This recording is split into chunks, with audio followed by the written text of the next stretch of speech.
सिंध में सियासी पारा हाई। तहरीक इंसाफ सिंध हुकूमत के खिलाफ सड़कों पर आ गई। सिंध को हक दो मार्च कुछ देर में ओबाड़ों से शुरू होगा।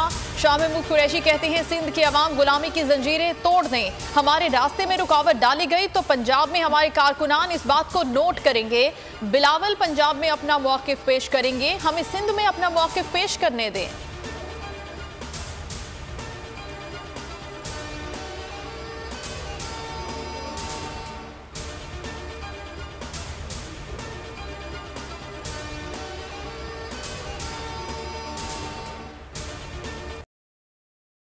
पीपल्स पार्टी विफाकी हुकूमत के खिलाफ कल मैदान में निकलेगी। लॉन्ग मार्च का आगाज होगा जियाले पुरजोश। मुर्तज़ा वहाब ने कराची में सोशल मीडिया वर्कर्स कन्वेंशन से खिताब में कहा, पीपल्स पार्टी अवाम दुश्मन को घर भेज कर रहेगी।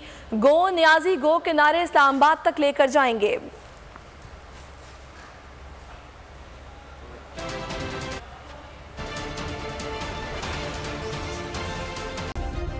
सब्सक्राइब करें और बेल दबाएं ताकि कोई खबर रह न जाए।